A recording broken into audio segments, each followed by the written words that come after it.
BJP ने सबसे पहले चिराग पासवान का इस्तेमाल किया विधानसभा चुनाव में, जेडीयू के खिलाफ उम्मीदवार उतरवा के, और जब समय आया तो बीजेपी ने हाथ खींच ली। एलजेपी के साथ जो कुछ भी हम लोगों ने देखा है, यह सिर्फ जेडीयू की ही करतूत नहीं है, इसमें बीजेपी भी शामिल है। मेरी पक्की जानकारी है, जब ये पांचों सांसद लोकसभा के स्पीकर से मिलने गए तो उनके साथ बीजेपी के भी दो बड़े नेता थे और जेडीयू के भी दो बड़े नेता वहाँ थे। भूपेंद्र यादव बिहार बीजेपी के प्रभारी हैं, वो वहाँ थे। बीजेपी के प्रदेश अध्यक्ष संजय जायसवाल वहाँ थे, और ललन सिंह के बारे में सब जानते ही हैं। एक अवसर है चिराग पासवान के लिए, वो ऐसे लोगों के खिलाफ अब स्टैंड ले जिन्होंने न सिर्फ उनकी पार्टी को तोड़ा है, बल्कि उनके साथ राजनीतिक धोखेधारी की है। यह बीजेपी है और जेडीयू है, और इसके लिए बेस्ट प्लेटफॉर्म है कि वो कांग्रेस और आरजेडी के साथ हाथ मिलाएं और उस लड़ाई को आगे बढ़ाएं। फैसला चिराग पासवान जी को ही लेना है, ऐसा मेरा मानना है। नमस्कार, न्यूज़ फॉर नेशन देख रहे हैं, मैं हूं आपके साथ वंदना। दिल्ली से लेकर बिहार की राजनीति में सियासत घमासान शुरू है। आपको बता दें कि अब पार्टी के अंदर तोड़ मरोड़ की प्रक्रिया जो है वो भी शुरू है। दिल्ली में खुद बैठे चिराग अपने कुनबे को नहीं बचा पाए और सारा ठीकरा जेडीयू के ऊपर फोड़ दिए। यही नहीं, जेडीयू का अब ये भी दावा है कि पहले तो हम चिराग के कुनबे को साफ किए, अब कांग्रेस की बारी है। इस पर विशेष बात करने के लिए हमारे साथ हैं कांग्रेस के एमएलसी और मुख्य प्रवक्ता प्रेमचंद मिश्रा, और इन्हीं से जानते हैं कि सर, एक तरफ तो ये कहा जा रहा था कि बिहार विधानसभा चुनाव का जो बदला है वो जेडीयू ने पूरा कर ली और वो करके भी दिखा दिया, क्या कहेंगे इस विषय पर? देखिए, जेडीयू एक आदतन दल बदलुओं की पार्टी है। डिफरेंट पॉलिटिकल पार्टी से लोगों को भगा के वो लोग लाते हैं और अपना पार्टी चलाते हैं। बिहार में राजनीतिक भ्रष्टाचार की जननी है जेडीयू। यह एक राजनीतिक भ्रष्टाचार है जो करती है, जिसका कोई नीति सिद्धांत नहीं। एलजेपी के साथ जो कुछ भी हम लोगों ने देखा है, यह सिर्फ जेडीयू की ही करतूत नहीं है, इसमें बीजेपी भी शामिल है। मेरी पक्की जानकारी है, जब ये पांचों सांसद लोकसभा के स्पीकर से मिलने गए तो उनके साथ बीजेपी के भी दो बड़े नेता थे और जेडीयू के भी दो बड़े नेता वहाँ थे। भूपेंद्र यादव बिहार बीजेपी के प्रभारी हैं, वो वहाँ थे। बीजेपी के प्रदेश अध्यक्ष संजय जायसवाल वहाँ थे, और ललन सिंह के बारे में सब जानते ही हैं। इन दोनों पार्टियों ने उस रामविलास पासवान जी के स्वर्गवास होते ही उस पार्टी को ख़त्म करने की कोशिश की है, जिसका लाभ बीजेपी और जेडीयू विगत चुनाव में लेती रही है। बीजेपी ने सबसे पहले चिराग पासवान का इस्तेमाल किया विधानसभा चुनाव में, जेडीयू के खिलाफ उम्मीदवार उतरवा के, और जब समय आया तो बीजेपी ने हाथ खींच ली और जेडीयू ने अपना बदला लिया। लेकिन मेरा मानना है, यह एक अवसर है चिराग पासवान के लिए, वो ऐसे लोगों के खिलाफ अब स्टैंड ले जिन्होंने न सिर्फ उनकी पार्टी को तोड़ा है, बल्कि उनके साथ राजनीतिक धोखेधारी की है। यह बीजेपी है और जेडीयू है, और इसके लिए बेस्ट प्लेटफॉर्म है कि वो कांग्रेस और आरजेडी के साथ हाथ मिलाएं और उस लड़ाई को आगे बढ़ाएं। फैसला चिराग पासवान जी को ही लेना है, ऐसा मेरा मानना है। जी, कहा यह भी जा रहा है कि कांग्रेस के भी कई कद्दावर नेता हैं जो जेडीयू के संपर्क में हैं और लगातार उनके यहाँ आना जाना भी सिलसिला जो है शुरू है, क्योंकि ये तो तुरंत का ये मैसेज है, क्योंकि जो जिस तरह से बात बनी और बात बिगड़ी वो तो अभी तुरंत का हालात के हैं। क्या कांग्रेस को इस बात से डर है? कांग्रेस को किसी बात का डर नहीं है। हमारा कोई विधायक कहीं नहीं जा रहा है, पूरी कांग्रेस पार्टी इंटैक्ट है। यह एक परसेप्शन बनाया गया है जेडीयू की तरफ से, उन लोगों को मैसेज देना चाहते हैं जो उनको छोड़ना चाहते हैं। मांझी जी, सहनी जी को लेकर जो परिस्थिति बनी है, तो सरकार तो गिरने वाली है। इन्हें अपनी सरकार को बचाने का एक इम्प्रेशन देना है, तो क्या तो कांग्रेस टूट रही है, कांग्रेस टूट रही है। अगर यह प्रचार नहीं करेंगे तो मांझी जी रुकेंगे कैसे? यह परसेप्शन का खेल है। मैं स्पष्ट रूप से कह रहा हूँ, हमारे कांग्रेस का एक भी विधायक किसी अन्य पार्टी के संपर्क में नहीं है, न किसी अन्य पार्टी के लोगों ने हमारे विधायकों से संपर्क किया है। यह एक फ्रॉड खेल हो रहा है, और यह आज से नहीं हो रहा है। विधानसभा चुनाव के समय से ही बात सुनते रहते हैं गाहे भगाहे, कांग्रेस टूट रही है, कांग्रेस टूट रही है। अरे कहाँ टूट रही है? अशोक चौधरी जो हमारा भगोड़ा है, सरकार में मंत्री बना है, तो वो वहाँ अपनी उपयोगिता दिखाने के लिए इस तरह का न्यूज़ प्लांट करते रहते हैं कि हमारे संपर्क में लोग आए, हमारे यहाँ बैठते हैं, हम तोड़ने जा रहे हैं। अरे क्यों नहीं तोड़ पा रहे हो? कांग्रेस और एलजेपी में बहुत अंतर है, यह समझना पड़ेगा। और एक राजनीतिक बात बता रहा हूँ, नीतीश कुमार जी एक परिपक्व पॉलिटिशियन है, वो कभी कांग्रेस को एंटेगोनाइज नहीं करेंगे। अगर कांग्रेस को तोड़ने की कोशिश होगी तो नीतीश कुमार और जेडीयू के लिए सारे रास्ते बंद हो जाएंगे। कोई कंफर्टेबल पोजीशन में थोड़ी है बीजेपी के साथ, वो दबाव में राजनीति कर रहे हैं।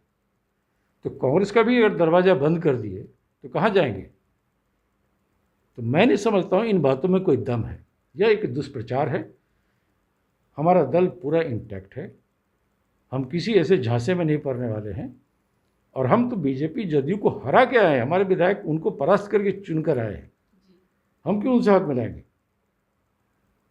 इसी विधानसभा में मैं स्पष्ट रूप से कह रहा हूँ, इसको ध्यान में रखिए, जो गतिरोध पैदा हुआ है एनडीए के अंदर में, 1 महीना 1.5 महीना और इंतजार कर लीजिए, यह सरकार गिरेगी। और इसी विधानसभा में कांग्रेस राजद गठबंधन, साथ में वो लोग जो आज एनडीए में दिख रहे हैं, उन सबको मिला जुला के एक सरकार बनाएंगे और हमारी सरकार बनेगी। इस बात में कितनी सच्चाई है सर? कितने दावे के साथ आप कह रहे हैं? मैं कह रहा हूँ पूरा, आप घटनाक्रम आप इंतजार करिए ना 1-1.5 महीना। नीतीश कुमार जी अपना विश्वास और अपना जो एक ऑरा होता है चीफ मिनिस्टर का, वो खो चुके हैं। चोरी दरवाजे से इन्होंने सरकार बनाई है। जो सबसे बड़ी पार्टी है वो विपक्ष में है और दूसरे तीसरे नंबर की पार्टी सत्ता में है। ऐसा कहीं होता है क्या?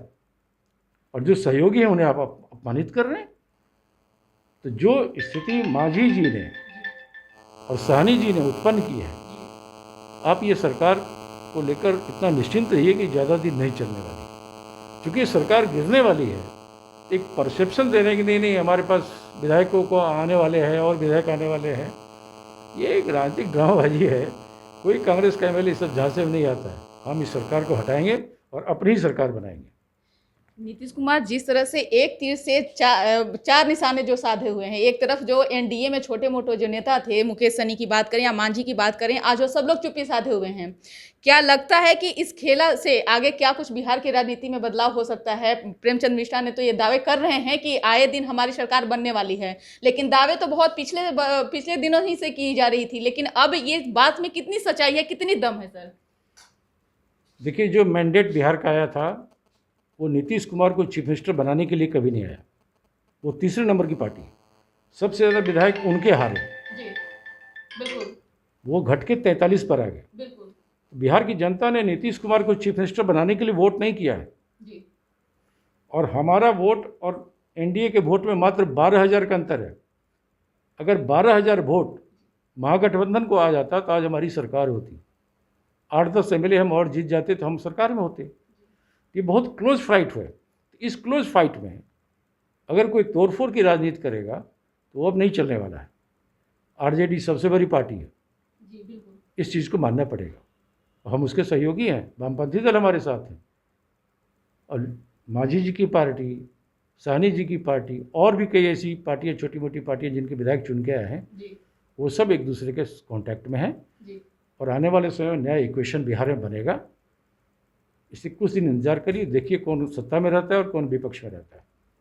क्या नहीं लगता है कि नीतीश कुमार अपने बौखलाहट को निकाल रहे हैं? क्योंकि जिस तरह से 43 सीटों पर सिमट गए हैं, अब तीसरे स्थान पे, बिहार के तीसरे स्थान पे चले आए हैं। क्योंकि पहली नंबर में बीजेपी है, दूसरे नंबर में आरजेडी है, अब तीसरे पायदान पर नीतीश कुमार आ गए हैं।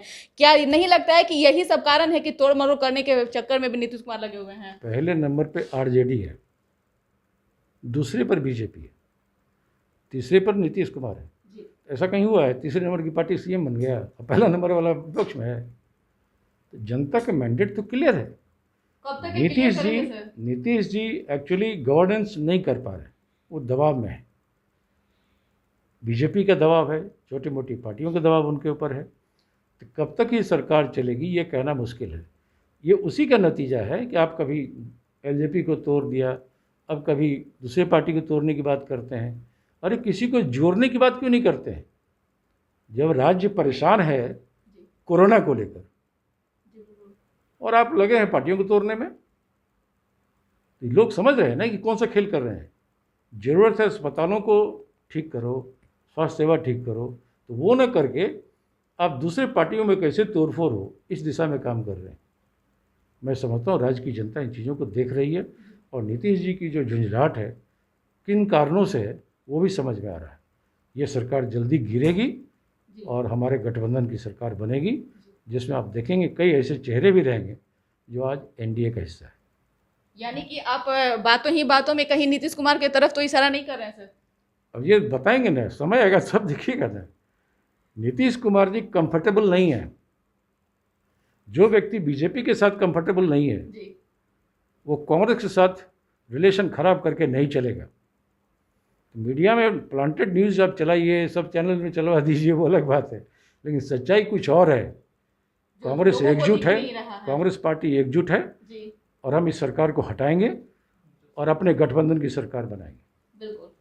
तो जैसा कि राजनीति में कुछ भी हो सकता है, यहाँ कुछ भी नामुमकिन नहीं है, सब कुछ मुमकिन है। देखने वाली बात रहेगी कि आगे कुछ बिहार की तस्वीर में क्या कुछ बदलती नजर आती है, क्योंकि लोगों का निगाह जो है अब बिहार के राजनीति पर टिका हुआ है। इस खबर में बस इतना ही। देखते रहिए न्यूज़4 नेशन। नमस्कार।